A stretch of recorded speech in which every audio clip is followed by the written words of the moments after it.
우리 인생을 살다 보면 원튼 원치 않든 이 변화를 겪게 될 때가 있죠.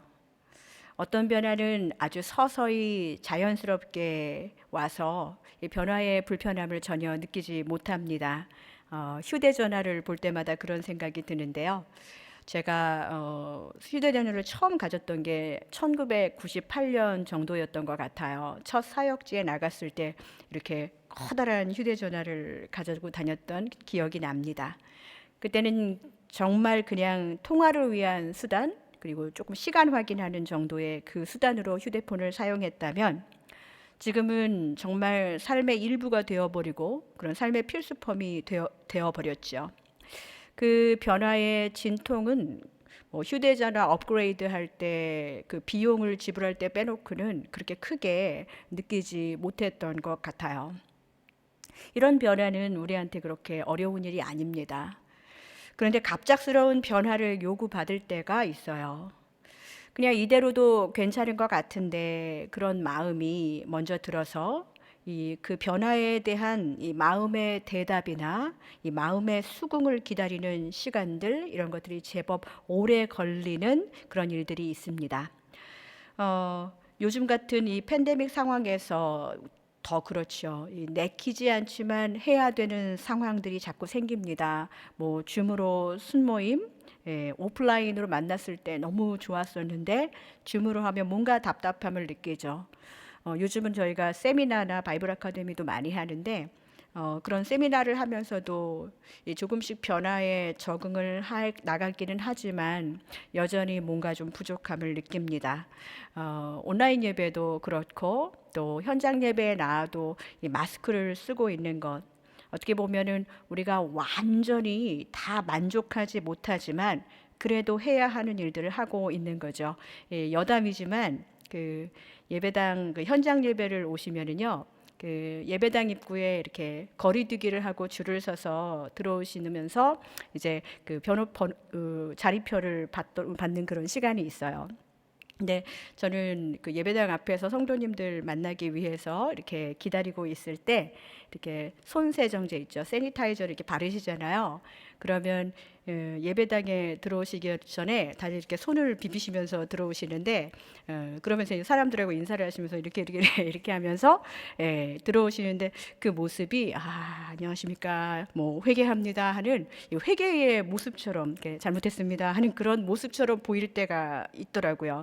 그래서 저는 왜 들어오는 분들마다 다 이렇게 회개하실까 이런 생각도 하면서 현장 예배 오시면 이런 광경, 아름다운 광경 보실 수 있습니다.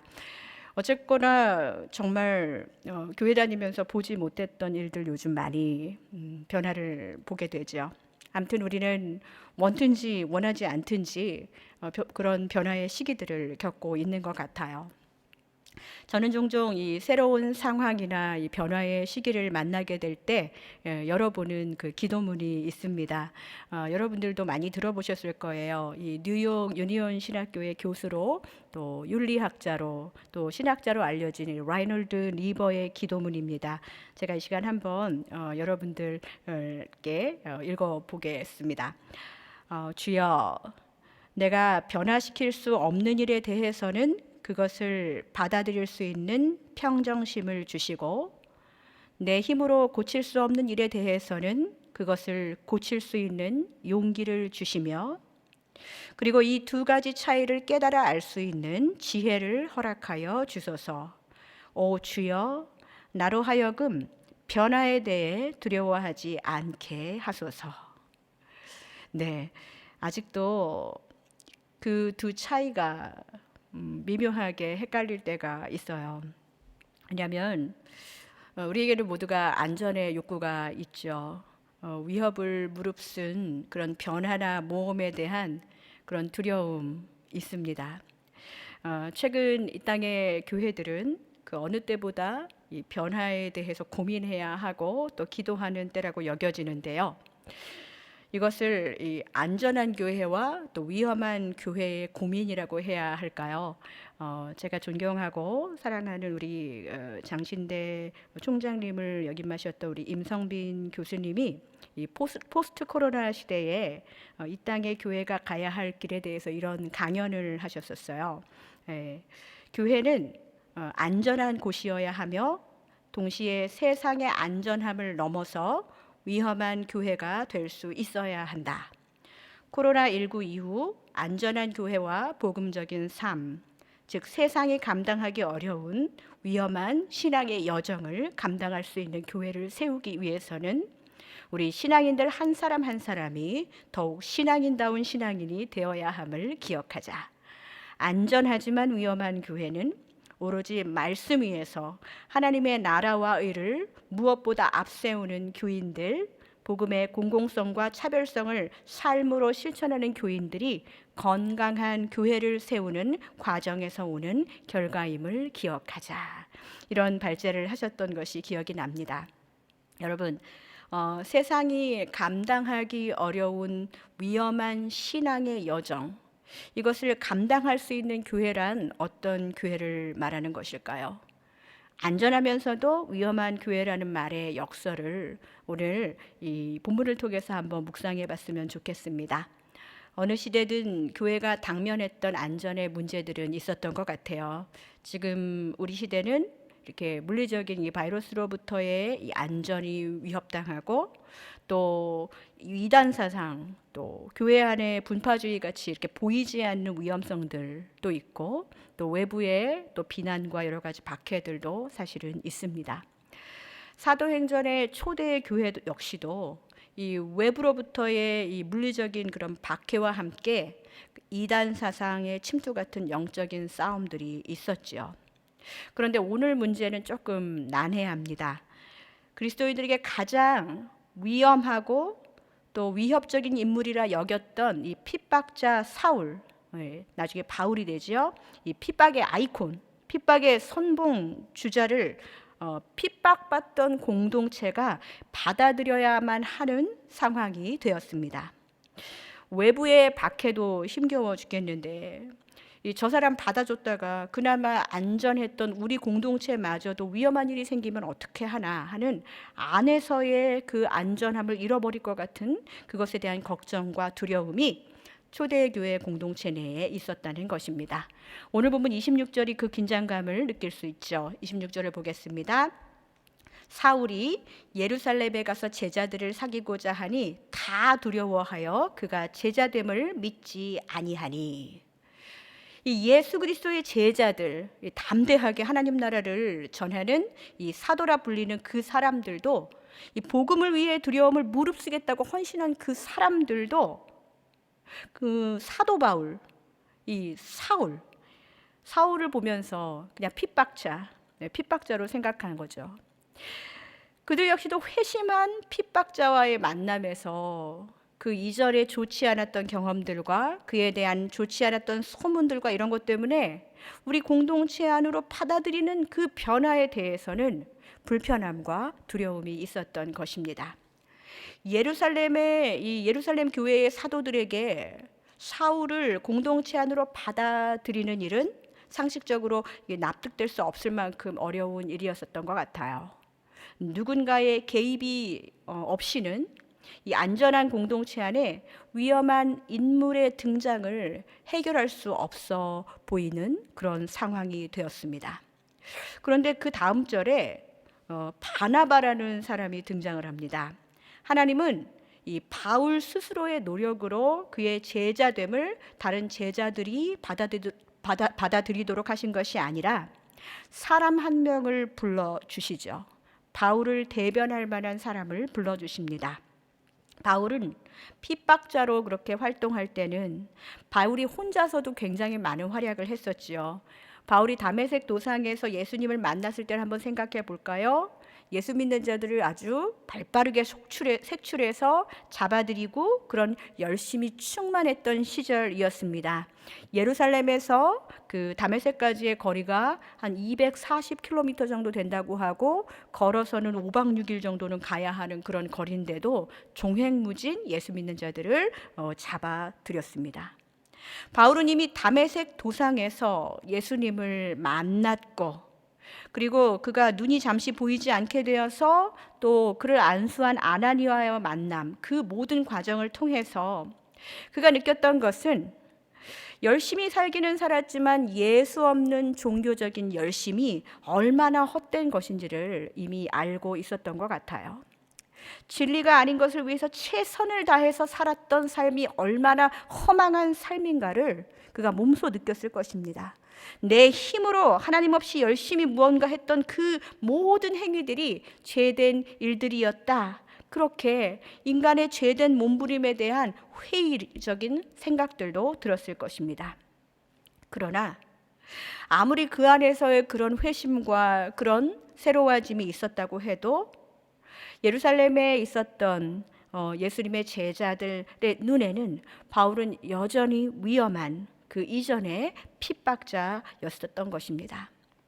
하나님은 안전의 위기를 느끼는 이 예루살렘 교회 공동체에 들어오려고 하는 위험한 외부인의 문제를 과연 어떻게 해결해 주셨을까요? 오늘 본문 27절을 한번 보겠습니다.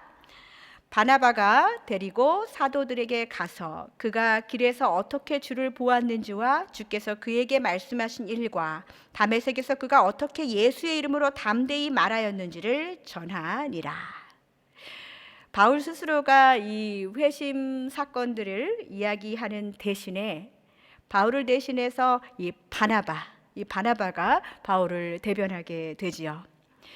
바나바 역시도 만약에 라이놀드 리버의 기도를 알았다면 이런 기도 하지 않았겠습니까? 용기를 달라고, 공동체가 동의하기 어려운 사람을 받아들이는 것, 그것이 새로운 선교 프로젝트를 세우고 또 변화를 계획하는 것, 그것까지 이어지는데 이러한 사람을 내가 대변해가지고 나에서부터, 자신에게서부터 그 일들, 엄청난 일들이 시작될 수도 있다는 이 어깨에 총대를 매는 그와 같은 그 무거움이 바나바에게 있었을 것 같다는 생각을 해봅니다. 그러나 본문에 보면 바나바가 바울에 대해 뭐라고 얘기하냐면, 바나바가 바울의 그 예수 그리스도를 만난 사건에 대해서 전하니라 라고 그렇게 기록되어 있습니다. 그는 자신의 생각을 이야기한 것이 아니라 바울에게 나타나신 예수 그리스도에 대해서 그 사건을 담대하게 이야기하지요. 그의 마음의 상태는 나와 있지 않아요. 그러나 그는 바울에게 들은 것을 제자들에게 이야기합니다. 그 말을 전할 때 사람들의 반응이나 호응이 어땠을지 무척 궁금합니다. 예루살렘 교회는 이 하나님의 선교를 위해서 이제 우리들끼리만의 안전함을 내려놓고 여전히 위험할 수도 있고 위험해 보이는 이전의 핍박자를 공동체 안에 받아들이게 되지요. 바울이 그 공동체에 들어가기 위해서 어떻게? 여기서 그냥 바울이 그 공동체에 나 혼자서 그냥 들어가면 들어갈 수 있어 하면서 자신만만했던 게 아니에요. 바울 스스로가 해결한 문제가 아니었습니다. 다리를 놓는 사람이 있었다는 거예요. 그 사람은 바나바였습니다. 바울은 혼자서 그냥 전도해도 그만일 수 있었지 않았을까, 그런 생각을 해보지만 하나님의 선교를 위해서 바울은 공동체의 동의를 구하는 그 일을 꼭 감당합니다. 여기서 교회가 반드시 가져야 할 소통의 질서가 보이죠? 극적으로 예수님을 만난 누구나 아무도 할 수 없는 그런 바울의 그 회심 사건들, 그것이 바울을 교만하게 했다면 내가 만난 예수님, 니네들은 못 만났지? 하면서 나는 당신들의 인정 같은 건 필요 없어. 지금 주님이 하라고 하신 일도 하기가 바빠 죽겠는데 내가 너희들의 인정을 구할 때까지 그런 시간들 기다리는 거 나 하지 않을 거야 라면서 이 공동체의 동의를 구하고 공동체의 점검을 받는 것을 회피했다면 이 바울과 또 사도들 간의 동역은 이 하나님의 선교를 더 흥왕하게 하는 것은 참 기대하기 어려웠을 것입니다. 오늘 설교의 제목은 다리를 놓는 사람들이 모인 교회입니다. 누가 예루살렘 교회와 바울의 사이를 연결해주는 다리를 놓아 주었나요? 누가 사울과 예루살렘 교회의 그 가교 역할, 그 다리를 놓는 일들을 했을까요? 당연히 예수님이시죠. 예수님은 모든 단절된 곳에 다리를 놓아주시는 분이시기 때문입니다. 예수님의 제자들은 그 다리 놓는 일들을 예수님의 승천 이후에 계속 성령의 힘을 입어서 감당하지요. 그럼에도 불구하고 사람들이 모인 공동체라 이 서로의 다리가 되어주는 일에는 때로는 어려움이 생깁니다. 그럴 때 하나님은 공동체 안에 이 바나바 같은 사람들을 필요로 하신다는 거예요. 한 사람의 헛된 그 종교적 열심을 참된 신앙의 열정으로 바꾸는 데 있어서 이 신앙 공동체 안에서 한 사람의 그 만남이 얼마나 중요한지를 보여주고 있는 본문입니다. 성도 여러분, 우리에게 바나바와 같은 사람이 필요하다는 거예요. 사도행전 4장 36절에서 37절을 보면 이 바나바에 대해서 묘사하는데요. 그는 그 구브로라 하는 섬에서 온 섬 출신의 사람이었어요. 또 레위인이었고 이름은 원래는 요셉이었습니다. 이 바나바라는 이름은요, 이 사도들에 의해서 불려진 이름이라고 해요. 근데 이 이름의 뜻이 뭐냐면 위로의 아들이라는 뜻입니다. 사도들이 위로의 아들이라고 부를 정도면 이 복음을 위해서 열심히 사역하는 이 사도들에게 바나바가 어떤 역할을, 어떤 존재였는지 짐작해 볼 수 있을 것입니다. 또한 그는 자신이 가지고 있는 밭을 팔아서 이 사도들에게 이렇게 앞에 갖다 이렇게 바쳤다는 그런 말, 여러분들 사도행전에 보면은 자기의 밭을 팔아서 이 교회에 헌금하는 그런 모습이 소개되기도 합니다. 하나님이 갑자기 바나바다 하신 게 아니라는 말씀이죠. 예루살렘 교회와 또 바울의 이 다리가 되어준 이 바나바, 그는 이미 그런 일들을 조금씩 어느 곳에서든지 다리의 역할을 하는 훈련을 받고 있었습니다. 그리고 이제 진정 필요한 이 복음의 역군, 이전의 핍박자인 이 사울을 세우는 다리의 역할을 하게 되는 것이지요. 그렇기 때문에 이 바나바를 통해서 이 사울은 예루살렘 교회 공동체의 일원으로 받아들여지게 된 것입니다. 본문 28절과 29절을 한번 보겠습니다. 사울이 제자들과 함께 있어 예루살렘에 출입하며 또 주 예수의 이름으로 담대히 말하고 헬라파 유대인들과 함께 말하며 변론하니 그 사람들이 죽이려고 힘쓰거늘, 이렇게 이야기가 되어 있죠. 교회 공동체의 환대로 이제는 공동체 안에서의 안전함을 느끼게 된 바울이 이제 내가 교회 공동체 안에서 안전하니까 외부에서도 잘 나갈 거야가 아니라, 비록 외부의 핍박과 위험은 있었지만 주 예수의 이름으로 이 세상에 또 헬라파 유대인들에게 하나님의 말씀을 담대하게 전했다는 그런 말입니다.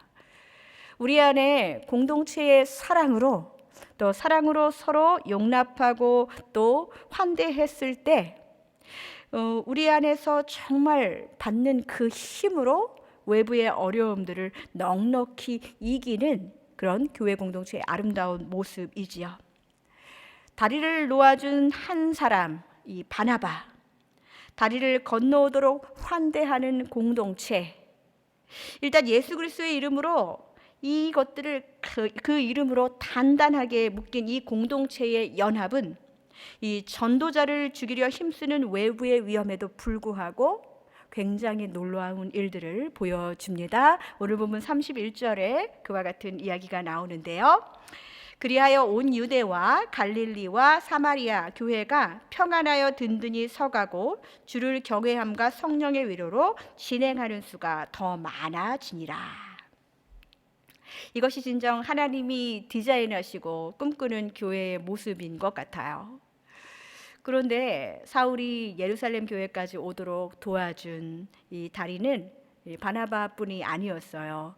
오늘 본문에는 읽지 않았지만 사도행전 9장 1절부터 읽다 보면은 또 한 명의 다리를 놓아주는 사람을 만나게 되지요. 그 사람의 이름은 아나니아라는 사람입니다. 이 본문은 우리에게 이 다리를 놓는 사람들이 해결해야 할 영적인 과정을 잘 보여주고 있거든요. 9장부터 천천히 읽어보셨으면 좋겠습니다. 성경에는 이 아나니아도 제자라고 그렇게 기록이 되어 있어요. 주님께서는 환상 중에 아나니아를 찾아가십니다. 그리고 사도행전 9장 10절에 이렇게 이야기를 하고 있는데요. 그때 다메섹에 아나니아라 하는 제자가 있더니 주께서 환상 중에 불러 이르시되 아나니아야 하시거늘 대답하되 주여 내가 여기 있나이다 하니. 주님이 아나니아를 부르셨을 때 아나니아가 주여 내가 여기 있나이다 라고 그렇게 응답하지요. 응답할 준비가 꼭 되어 있는 사람 같지 않으세요? 이 사람은 주님의 부르심에 영적으로 응답할 준비가 되어 있었던 사람이었던 것 같아요. 즉 바울을 용납하기 전 이 아나니아는 주님과의 만남의 자리가 늘 준비되어 있었던 사람이었습니다. 그렇기 때문에 주님이 이야기하는 엄청난 요구에 믿음으로 응답할 수 있었던 것 같아요. 주님은 공동체에 사울을 첫 번째로 소개할 때 이 다리를 놓는 사람이었던 아나니아에게 예전의 원수 박해자 사울을 찾아가라고 말씀하셨습니다. 사울이 찾아온 것도 아니에요. 눈이 안 보이니까 가서 만나라고 그렇게 얘기하시죠. 주님의 부르심에 내가 여기 있나이다 이렇게 내가 여기 있나이다 라고 그렇게 말은 했지만 여전히 그의 마음은 사울에 대해서 반신반의했던 것 같아요. 부르심의 내용을 순종하기가 쉽지 않았지요. 13절에 보면은 아나니아가 주님께 자신의 걱정을 이렇게 이야기합니다. 13절입니다. 아나니아가 대답하되 주여 이 사람에 대하여 내가 여러 사람에게 듣사온즉 그가 예루살렘에서 주의 성도에게 적지 않은 해를 끼쳤나이다 하더니. 이게 무슨 말일까요? 하나님 그 사람 들어오면 우리 공동체 위험해질 것 같아요. 아니 안 하면 안 될까요? 라는 그런 말이 굉장히 완곡하게 표현된 것 같죠? 자기가 싫으면서 주의 성도를 핍박했다 뭐 이렇게 말하고 전체가 싫은 것처럼 말하는지 아니면 정말 모든 사람들이 그를 위험하게 생각했는지 아마 후자가 맞는 것 같아요. 모두가 사울에 대해서 좋은 생각을 갖진 않았습니다. 그런데 아나니아는 주님의 부르심에 응답했고 주님의 요구를 끝까지 경청했고 기억했습니다. 그러나 여전히 아직도 그 사울이라는 존재가 불편했습니다. 그가 속한 공동체에 들어오지 않았으면 하는 생각도 갖고 있었던 것 같아요. 저는 이 본문 속에서 이 제자됨의 과정을 보게 되었습니다. 내가 완전히 동의하지 않아도 내게 불편함이 있어도 하나님의 뜻을 헤아리며 순종해보는 그 과정이 제자됨의 과정이라는 것이지요. 완전히 동의 못하지만 마음을 열고 솔직하게 주님께 이야기한 아나니아, 주님께 그 마음을 나누고 나의 불편함을 이야기하고 그런 솔직한 아나니아에게 주님은 그냥 하라면 하지 무슨 말이 많아 이렇게 말씀하지 않으시고요. 주님은 그와 함께 마음을 나눠주시고 주님의 계획을 보여주셨어요. 사도행전 9장 15절과 16절의 말씀이 그것입니다.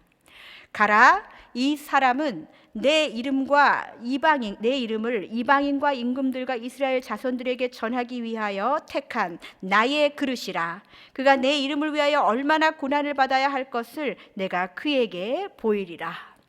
아멘. 불편하고 석연치 않아도 주의 말씀에 반응하는 사람에게 주님은 이렇게 아름다운 계획을 보여주신다는 거죠.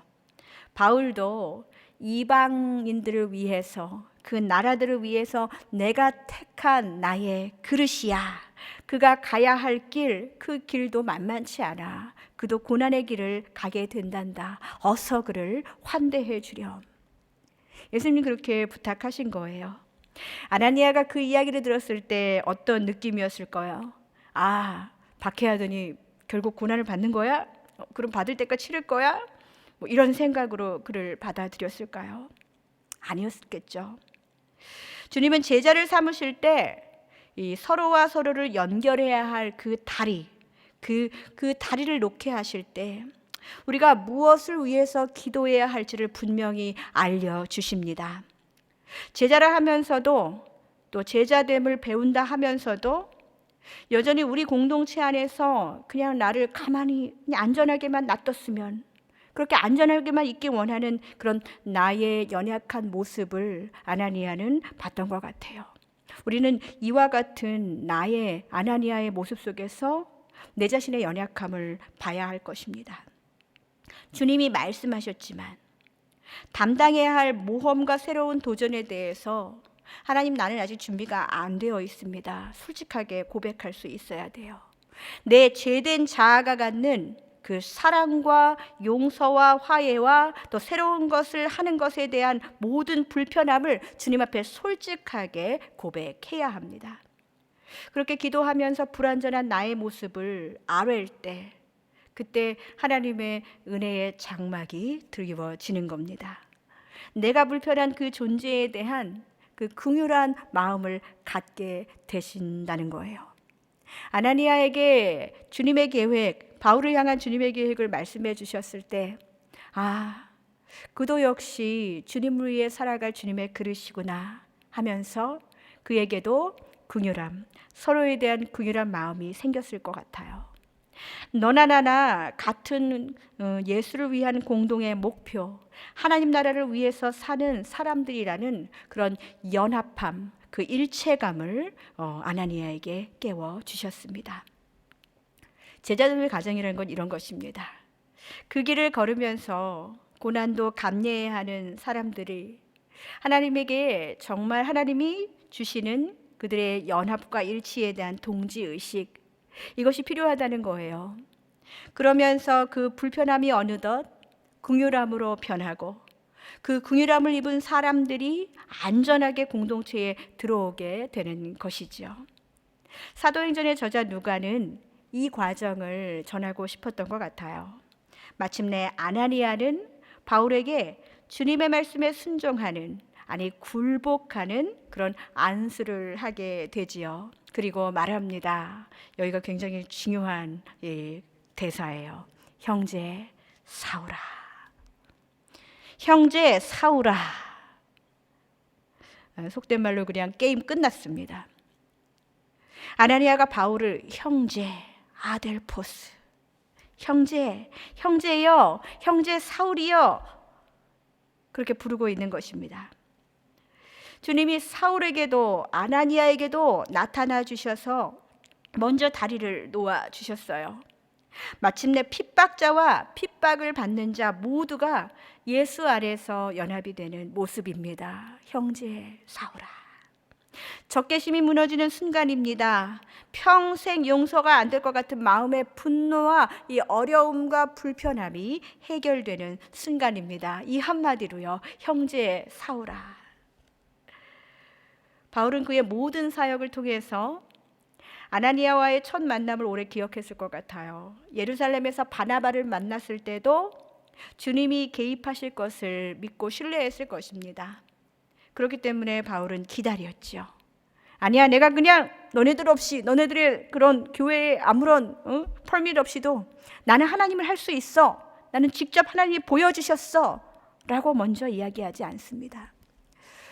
성도 여러분, 어려운 시대, 어려운 상황 속에서 교회가 평안하고 든든히 서가고 그 수가 증가했던 그 모든 힘, 그것은 다른 거 없습니다.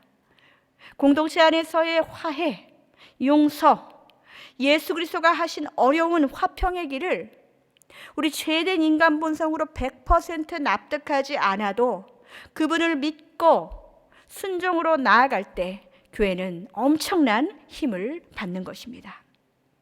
주님은 이렇게 한 사람 한 사람을 말씀 안에서 만나시며 일깨워 주시며 설득해 주시지요. 사람의 말로 우리의 사명이 이루어지는 것이 아니에요. 오늘날 우리 교회 공동체는 화평케 하는 다리를 놓는 그 한 사람이 필요합니다.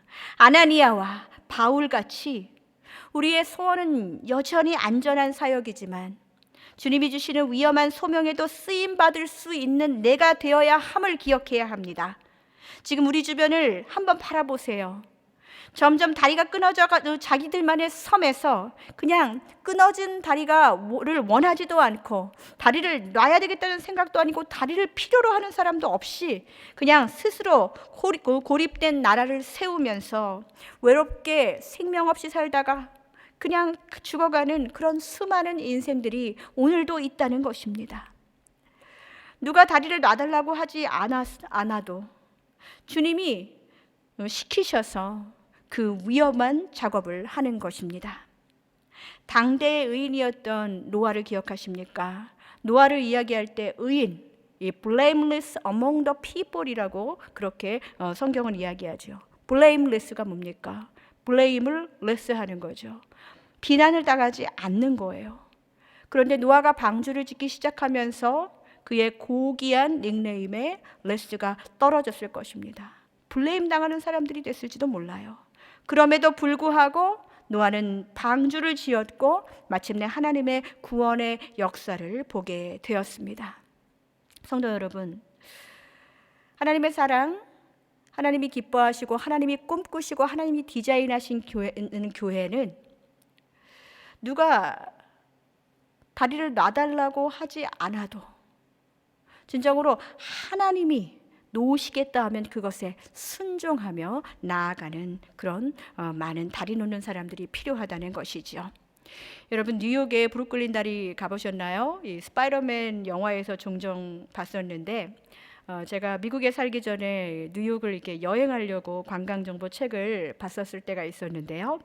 그때 브루클린 다리를 건설했을 때의 이야기를 읽었던 기억이 납니다. 이 19세기 맨해튼과 이 브루클린을 잇는 그 강에 물결이 센데 그 강을 건널 수 있는 방법이 유일하게 배밖에 없었던 그 시대에 이 건축가 존 러블링이라는 이 건축가가 뉴욕 시장에게 직접 제안해서 다리를 놓자고 하면서 이 건축 사업이 시작되었다고 합니다. 그런데 그 다리가 지어지기까지 이 고생담이 굉장히 엄청나더라고요. 이 다리를 건축한 이 존 러블링은 공사 도중에 이 페리와 이 선착장에 다리가 껴가지고 다리를 절단하게 되는데 별로 그거를 잘 트리트먼하지를 못해가지고 이 파상풍에 걸려서 죽게 됩니다. 그러면서 아들이 이어서 공사를 하다가 아들도 불구가 되었다는 이야기를 읽었던 기억이 나요. 결국은 그 러블링의 그 아내가 완공을 시켰다고 하더군요. 이 온 가족이 다리를 놓기 위해서 16년간 16년 이상 고생을 했어요. 그 외에도 노동자들의 희생 이야기가 전해졌고 그들을 기념하는 동판도 봤던 것 같아요. 물론 그 다리에 대한 여러 가지 숨은 그 어두운 이야기들이 있기는 합니다만 그 다리를 놓은 사람들 덕분에 21세기에 사는 우리들도 편안하게 그 다리를 보고 또 전 세계 사람들 스파이더맨 하면 그 다리를 떠올리게 됩니다. 그런데 이 건축가 존 러블링은 그 다리가 완성되는 거 보지 못했어요. 다리 완성 직전에 별세했다고 합니다. 사랑하는 성도 여러분, 우리가 꿈꾸는 교회의 모습, 하나님이 계획하신 교회의 모습이 꼭 아닐 수도 있어요. 주님의 꿈이 우리의 꿈, 우리의 비전이 되어야 하는 이 순종과 이 굴복, 하나님 앞에 굴복이 먼저 있어야 합니다. 하나님이 뜻이 이 땅에 이루어지는 그런 교회를 가꿔 나가면서 겪게 되는 어려움을 믿음으로 극복해 나가고 또 갈등 상황이 왔을 때 그럴 때 더욱더 기도하고 서로의 연약함을 발견하면서 서로를 불쌍히 여기는 그런 모든 과정 가운데서 우리가 계획하고 꿈꿨던 그 모습, 그 연약한 인간의 머릿속에서 1, 2, 3, 4 하면서 만들었던 그 정도의 교회가 아니라 창조주 하나님의 계획 안에서 더 아름답고 든든한 교회로 지어져 가게 될 줄로 믿습니다. 우리에게 필요한 것은 하나님의 뜻이 무엇인지를 헤아리고 그 뜻에 순종하며 나아가는 것입니다. 하나님의 시간 안에서 내가 계획하는 시간과 공간에서 그 꿈이 이루어지지 않아도 내 눈에 딱 좋은 시간과 공간에 정말 그렇게 내 마음대로 움직여주는 그런 교회가 아니어도 우리는 하나님의 살아계심, 하나님의 선하심을 끝까지 신뢰해야 된다는 것이죠. 내가 꿈꾸고 내가 원하는 교회가 이루어지는 교회라면 그 교회의 주인은 하나님이 아니라 그냥 사람이 될 것입니다.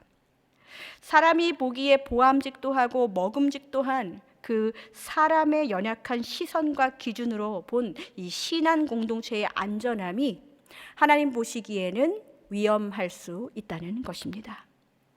성도 여러분, 다리를 놓는 것처럼 하나님의 교회를 세워나가는 것은 인내와 희생, 또 사랑의 소통이 필요합니다. 요즘 소통이라는 얘기 많이 하는데요. 무엇보다도 우리 공동체 한 사람 한 사람이 먼저 하나님과의 소통을 바르게 하고 또 나와 연약한 타인을 바라봐야 합니다. 그리고 불쌍히 여길 준비를 하면서 소통해야 한다는 것이지요. 무엇이 됐다라는 그런 빠른 결과물보다 하나님의 계획 안에서 우리 교회가, 우리 공동체가 하나님 뜻대로 지어져 가는 그런 그 과정에 감사가 있어야 합니다. 용서와 화해, 위협을 무릅쓴 교회의 사명을 통해서 하나님의 살아계심을 몸으로, 삶으로 증거하는 교회가 진정한 하나님이 꿈꾸시는 교회라는 것입니다. 사랑하는 성도 여러분, 우리는 이 때를 위해서 부르심을 받았습니다. 먼저 우리의 심령이 주님과 이 다리가 끊기지 않도록, 혹시 끊어져 가려거나 끊겼던 그런 모든 관계들이 있다면 다시 다리를 놓으시는 그 하나님의 그 사랑에 힘입어서 우리도 다리를 놓고 또 내게 끊어진 그 다리들을 다시 점검하는 그와 같은 영적인 삶을 살아야 할 줄로 믿습니다. 우리 모두가 이 일을 위해서 기도하며 하나님 기뻐하시는 교회, 하나님이 꿈꾸시는 교회로 지어져가는 그 아름다운 것들을 바라보며 증거하는 우리 모두가 되기를 주님의 이름으로 축복드립니다.